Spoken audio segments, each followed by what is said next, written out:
Hello, and welcome back to another update where I cover the latest developments throughout the front line in the Russo-Ukrainian war. It is your host, Weeb Union, and in this one, the Russians have managed to advance to the northeast of Toretsk. They also managed to advance within Yampolivka, east of the Siverskyi river line. The Russians advanced west of the Vorishna along the Oskar river line, and the Russians have managed to counterattack the Ukrainian offensive in the Kursk region, and the Ukrainians have made a slight advance in that direction as well.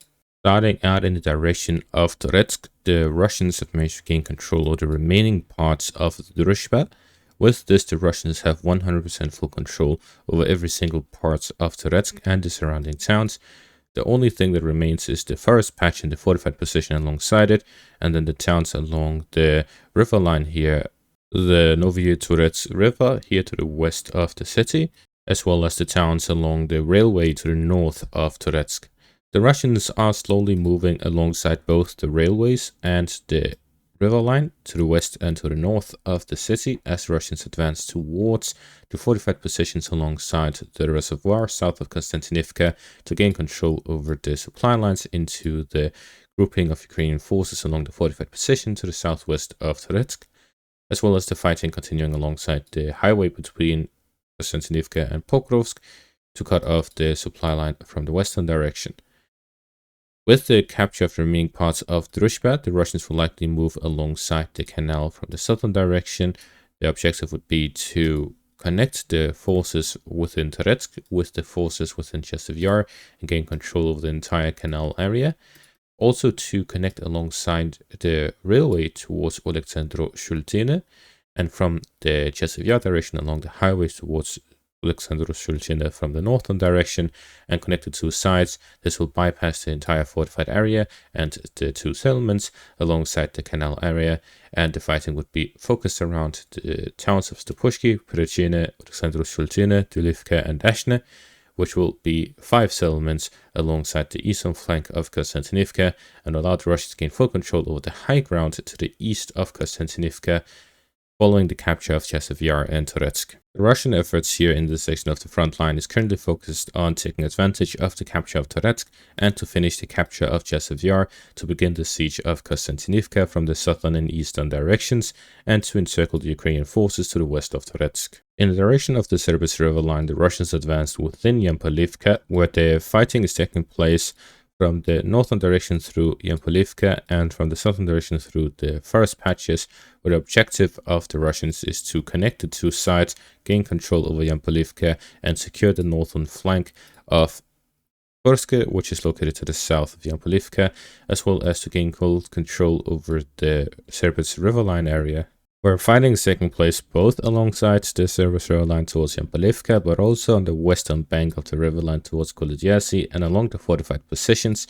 The objective of the Russians here is to expand the zone of control along the Siverskyi river line to gain control over the defensive lines alongside it, and also to allow the Russians to start offensive operations in the western directions towards Oskar river line in between Borova and Liman, and to develop offensive operations towards Liman for a siege of the city. The Russians also advancing in the southern direction to expand the zone of control around Toretsk for the potential capture of the town. This will allow the Russians to flank the Ukrainian positions along the Serebrenki forest area and the river line.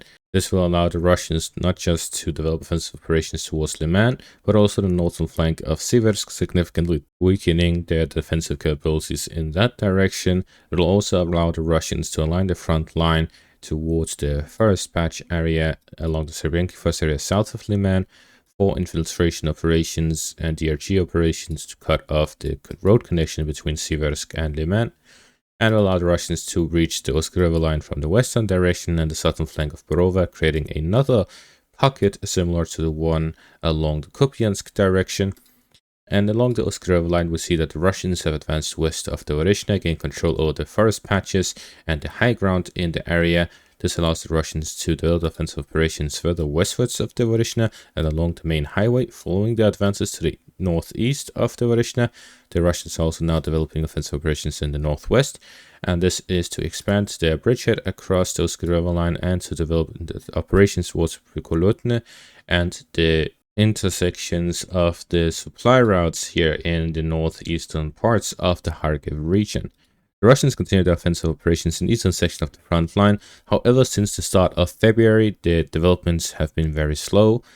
This indicates worsening weather conditions as well as a potential break in the Russian offensive operations, which has gone on since October of 2023. So it's now been going on for approximately 14 months.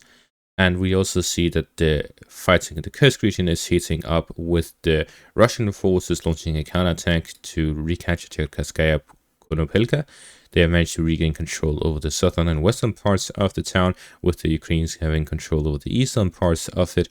And the Ukrainians are also developing offensive operations further towards Ulanok, where they're advancing along the roads, along the forest patches, to gain control over the town. The objective of the Ukrainians is to gain control over the northern parts of the Sele River line, to then develop operations to flank the Russian positions alongside it, and to secure Sucha completely. However, the Russians are launching a counterattack to regain control of Cherkasskaya Konopelka.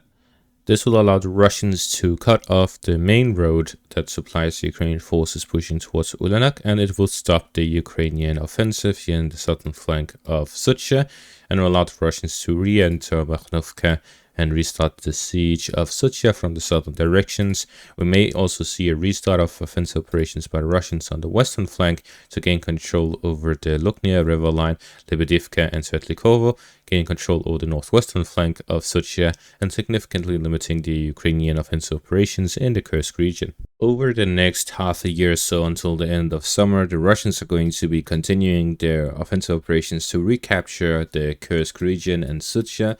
This is to completely kick the Ukrainians out of the Russian territories across the border area. At the same time, we'll see further offensive operations by the Russians alongside the eastern section of the front line, as I covered in my last analysis video of the upcoming half a year. In terms of what will be happening in the Kharkiv direction all the way to the Chernihiv direction, we see that the Russians have a foothold across the border area. They also have this small control over this small one town along the border area.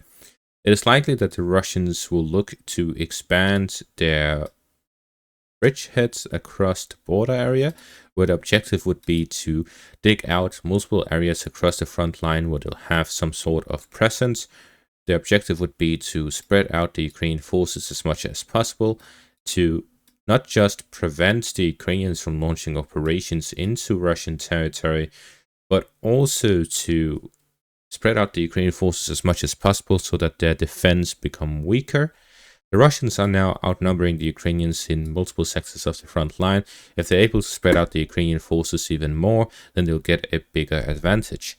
If we take a closer look at which sectors of the front line this could happen in, likely it will happen here in the Kharkiv region. If they do not launch an operation to capture Izium, they'll be looking to expand their bridgehead across, and also to gain additional ones alongside the Oska River line and the northeastern outskirts of the Kharkiv region, also to expand alongside the northwest of the Kharkiv region. At the same time, in the Sumy region, we may see the Russians attempt to cut off some of these highways to gain a bridgehead across those areas, and also alongside the northwestern parts to the south of Donetsk and to the west of it as well. Their objective here would be to prevent the Ukrainians from launching further operations into the Kursk region.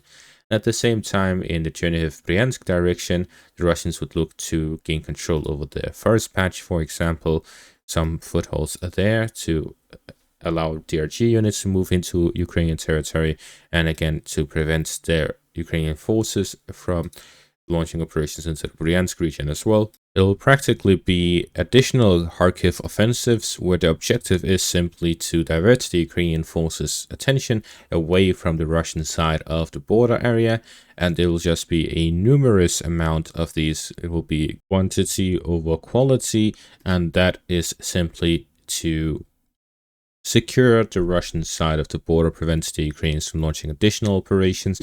We already see that the Russians have strengthened the border area, so Ukrainian attempts to expand their offensive operations, whether it is in the Belgorod region, the Kursk region, or in the Bryansk region, have not succeeded. in any scale that they've launched beyond that of the Kursk incursion, because the Russians now rapidly respond to those operations and push them back out, as we saw with the Ukrainian operation in the direction of Druzhba, in the direction of Rilsk, where the Ukrainians entered to gain control over Veseloe and attempted to push in the direction of Klushkovo. However, it ended already there as the Russians counterattacked and regained full control over the border area, and that is likely the results of any other attempts by the Ukrainians in other sections of the front line to push through.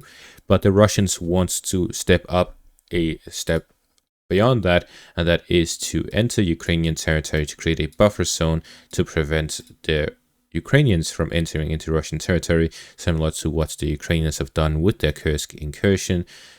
However, the difference would be that the Ukrainian side of the border has a lot more forest patches, it has a lot more areas for cover, while the Russian side of the border area is fairly open. There's not a lot of cover, it's mostly open fields, and there's far between the towns and villages. The Russians will look to pick areas that are safer and more secure. This will also mean that there's a lot more resistance on the Ukrainian side once the Russians enter, but it will also mean that it will be safer for them to stay across. As we saw in the Kharkiv section of the front line, we see that the areas are well fortified positions, fairly amount of forest patches, and not a very large area, so that doesn't require a large concentration of forces. In the Vovchansk direction, it's mostly forest patches, not a lot of open fields, and the few open fields are filled with forest lines where the Russians have built fortified positions and dug in around, and therefore we see that the Russians have been able to hold on to the Kharkiv incursion, but have managed to stabilize the front line for a very long time, while the Ukrainian Kursk incursion continues to decrease in size as they were overly ambitious with their initial push. And that is going to be all for this update. Thank you for watching. Make sure to leave a like, subscribe, check out our Patreon and YouTube membership for additional content. Thank you for watching and have a great day.